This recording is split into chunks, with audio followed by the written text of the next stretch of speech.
सिंह आपके पास आ रही हूं, क्योंकि ये कहा जा रहा है राहुल गांधी द्वारा that the concept of Narendra Modi, उसको विपक्ष ने डिमोलिश कर दिया है। नरेंद्र मोदी की जो एक अवधारणा थी उसको विपक्ष ने खत्म कर दिया है। देखिए, असल में दिक्कत है कि राहुल गांधी के साथ वो अब तक ये मानने को तैयार नहीं कि वह तीसरी बार फेल हो गए हैं। उन्होंने कोशिश करी, तीसरी बार उनको जनता ने नकार दिया है और वह विपक्ष में बैठना, उनके लिए बैठना ही पड़ेगा, उनके पास ऑप्शन नहीं है। परंतु तो इस बात को मानने को तैयार नहीं है। और जहाँ तक नरेंद्र मोदी जी की बात है, नरेंद्र मोदी जी जनता के प्यारे थे और रहेंगे, क्योंकि जिस प्रकार का काम उन्होंने पिछले 10 सालों में किया और आगे 5 सालों के जो उन्होंने वादे किए करने के, उसके चलते हुए जनता ने उनको भरपूर आशीर्वाद दिया। परंतु राहुल गांधी मुझे लगता है कहीं ना कहीं अपना थोड़ा संतुलन खो बैठे हैं, तभी इस प्रकार की घटिया, छोटी, हल्की, बेहुदा टिप्पणियां करते हैं। और ऐसी टिप्पणियां जो कि एक सामाजिक जीवन के लिए, किसी भी सामाजिक कार्यकर्ता के लिए उपयुक्त नहीं है। अब वो, क्योंकि मैंने कहा ना कि चुनाव हारने के बाद उनको इस अब तक गले से नहीं उतरा कि वह चुनाव हार गए हैं, इसलिए 32 इंच, 36 इंच, 56 इंच या फिर और एक भद्दी टिप्पणी उन्होंने और भी करी, मैं जिसका जिक्र भी नहीं कर सकता। परंतु दिखता है कि किस प्रकार का दिवालियापन है। वो विषयों पर बात करें, वो बिंदुओं पर बात करें तो समझ लगती है बात। अगर आपको नीट के एग्जामिनेशन पर कुछ कहना, उस पर आप टिप्पणी करिए, उसके जांच की बात करिए, वो समझ लगती है बात। परंतु आप निजी टिप्पणियां करेंगे और अभी भी चुनाव के मोड में ही रहेंगे।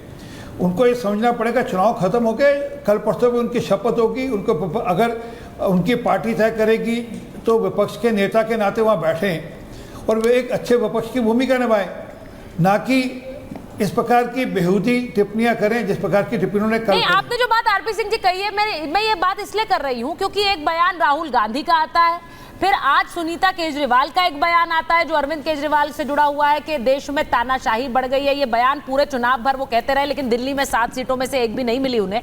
लेकिन ये बयान उन्होंने फिर से कहा है। मैं आ रही हूँ आरपी सिंह जी, आपके पास आऊंगी। पहले मैं एक इनिशियल कमेंट सबसे ले लूं प्लीज।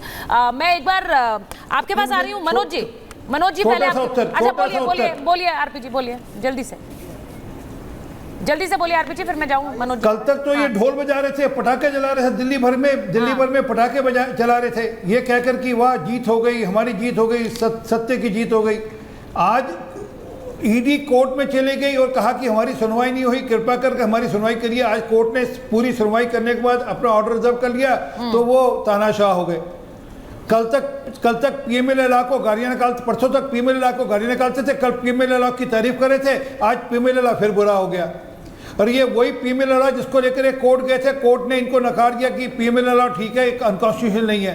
असल में क्या ये सारी गेम ऑफ सुटेबिलिटी है। इनको जो चीज़ वारा खाती है उसके हिसाब से ये अपनी टिप्पणियां करते हैं। और अरे ठीक है, जो बात आप कह रहे हैं, एक बार मैं मनोज जी से पूछ रही हूँ, उसके बाद मैं संजय जी के पास भी आऊंगी। मनोज जी जरा बताइए, वो उन्होंने जो बात कही है वो क्या ये दिखा रहा है कि किस तरह विपक्ष का रवैया है? कल बेल मिल गई, बेल की खबर आई तो पटाखे जलने लग गए। आज अगर ईडी कोर्ट चली गई, जो कि उनका भी अधिकार है, वो जाएंगे कोर्ट, तो वहां पर तो आप बोल दिया तानाशाही वापस आ गई है, तानाशाही हो रही है, आतंकवादी की तरह ट्रीट किया जा रहा है।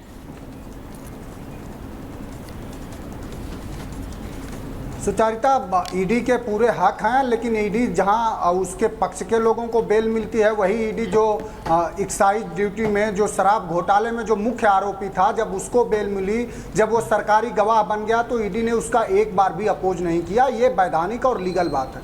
ईडी इसलिए विरोध करे, अभी ट्रायल कोर्ट का फैसला भी नहीं आया, अभी वो अपडेट भी नहीं हुआ और ईडी विरोध करने लगी। चूंकि ईडी जो है अब कोई स्वतंत्र और निष्पक्ष संस्था नहीं है, वो भारतीय जनता पार्टी के अनुसांगिक संगठन हो चुकी है। जो बीजेपी कहेगी, अब वो समाज के और इस देश के व्यवस्थाओं को बचाने वाली संस्था नहीं है, बल्कि हर अपोजिशन के लीडर को कैसे दमन किया जाए वो संस्था बन चुकी है। तो ईडी वही काम करती है जो भारतीय जनता पार्टी से निर्देशित होता है।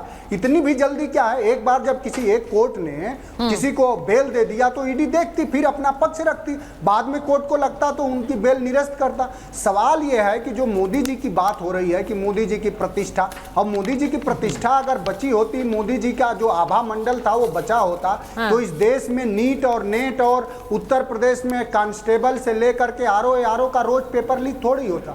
जो प्रधानमंत्री जी परीक्षा पर बड़ा बड़ा व्याख्यान देते हैं, परीक्षा पर संवाद करते हैं, पेपर लीक होने पर संवाद कब करेंगे? ये देश भर के नौजवान पूछ रहे हैं, हमारे आपके सबके घरों से निकले हुए। ऐसा नहीं है, भारतीय जनता पार्टी के भी जो वर्कर होंगे बेचारे, उनके घरों से भी निकले हुए लोग हैं। हाँ। अब चूंकि प्रवक्ता हैं, वो पार्टी का चरण वंदना करना, झूठ बोलना, चूंकि बीजेपी का समूचा चरित्र भी वही है कि झूठों ने झूठों से कहा है सच बोलो, और घर के अंदर झूठों की एक मंडी है, दरवाजे पे लिखा हुआ है सच बोलो। बीजेपी पूरे देश के महिलाओं को बेटी बचाओ बेटी पढ़ाओ का ज्ञान देगी, लेकिन नरेंद्र मोदी जी पूरी दुनिया घूमेंगे, लेकिन अपने ही मुल्क में मणिपुर जाने से घबराएंगे, थर्रा जाते हैं। पूरे प्रवक्ता एक शब्द नहीं बोलना चाहते हैं। तो जो सवाल है, और जो बनारस में प्रधानमंत्री जी के काफिले पे जो चप्पल फेंका गया, हालांकि बनारस की धरती कबीर की धरती है, वो तुलसी की धरती है, वो भगवान भोलेनाथ की धरती है, और रविदास की धरती है, वहाँ ऐसी परंपरा नहीं है। लेकिन अगर कहीं कोई हुआ है ऐसा, तो हम तो उसकी घोर निंदा करते हैं। किसी भी नेता के साथ इस तरह का व्यवहार नहीं होना चाहिए। अब देखिए प्रधानमंत्री मोदी जी बनारस, अब देखिए मैं यही कह रही हूँ, रहने वाले मैं काका जी मैं यही बात कह रही हूँ। नहीं, अब देखिए, नहीं बहुत सर बहुत लंबा बोले आप, इतने सारे मेहमान इंतजार कर रहे हैं, फिर सभी मैंने आरपीटी को भी रोका। सुजाता एक सेकंड, अरे थोड़ा मैं खत्म कर रहा हूँ। अभी थोड़ा बचा है बनारस, अभी इतने सबके बाद अभी बचा भी है। तो ना माँ गंगा साफ हुई, ना कोई एसटीपी प्लांट बना। बनारस के बीएचयू में एक बेटी का भारतीय जनता पार्टी के और मोदी जी के साथ फोटो खिंचाने वाले दरिंदों ने नोचा। देखिए मैं एक चीज बोल रही हूँ मनोज जी, मेरा सवाल यही था, कल जब नीट पर बोलने के लिए, मलूक जी को स्क्रीन पर रखिए, कल जब नीट पर आपने नीट का जिक्र किया, मेरा सवाल यही था कि नीट पर बोलने राहुल गांधी आए थे, तो वो उन बच्चों के बारे में, उस परीक्षा के बारे में बहुत सारी जानकारी थी। तेजस्वी यादव पर भी बोलने के लिए उम्मीद कर रहे थे हम, क्योंकि वो भी एक पहलू था जिस पर वो खुद आज बोल रहे हैं तेजस्वी। अब मैं ये चाह रही थी कि वो भी बोले, लेकिन उसके बावजूद, एक मिनट मलूक जी के पास जा रही हूँ, एक मिनट रुकिए ना, गुजरात की एक, अरे एक मिनट रुक जाइए, मलूक जी के पास चली जाऊं, या पूरे शो में मनोज सिंह काका ही बोलना चाहते हैं? फिर मैं बाकी सबको बोल दूं कि इतना ही है भाई, चलिए आज नहीं है। काका जी प्लीज, मुझे मलूक जी के पास जाना है।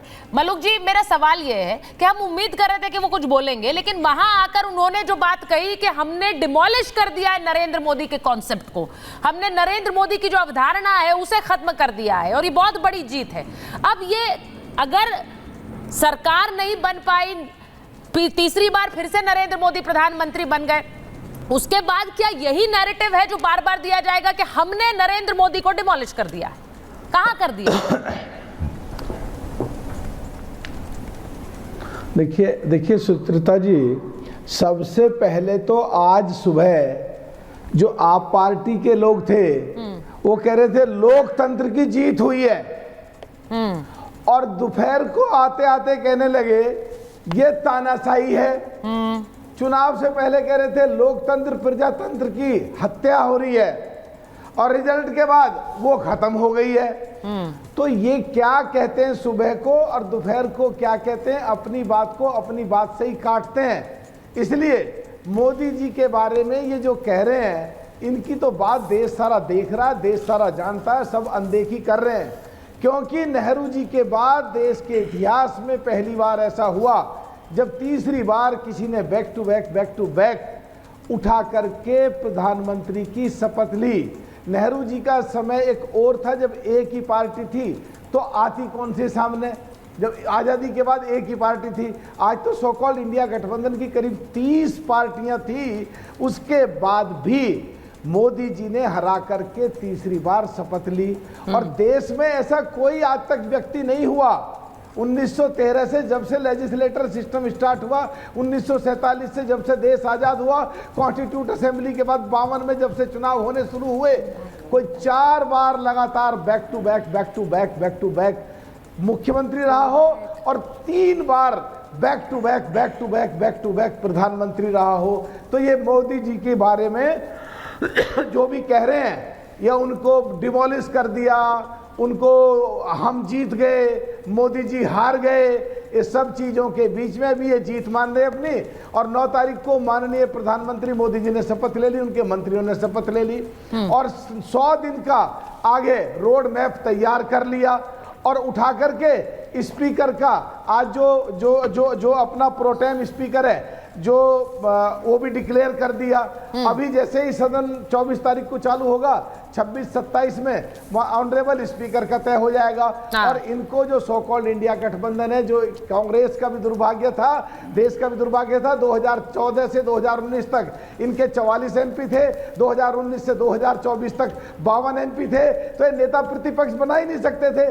पहली बार मौका मिला 10 साल के बाद तीसरी योजना में कि अपना नेता, बस खत्म कर रहा हूँ, बोलिए प्रतिपक्ष बना सकते थे, नेता प्रतिपक्ष, तो मैं खत्म कर रहा हूँ सुचित्रा जी, खत्म कर रहा हूँ। अभी काका जी मुझसे नाराज हो जाएंगे ना फिर। अपना बना सकते थे, लेकिन ये अपना मैं खत्म कर रहा हूँ, नेता प्रतिपक्ष बना नहीं पाए, खुद अपना काम कर नहीं पा रहे। कहिए कि आप चवन्नी छाप वाला कार्यक्रम तो एनडीए में नहीं होगा ना मलूक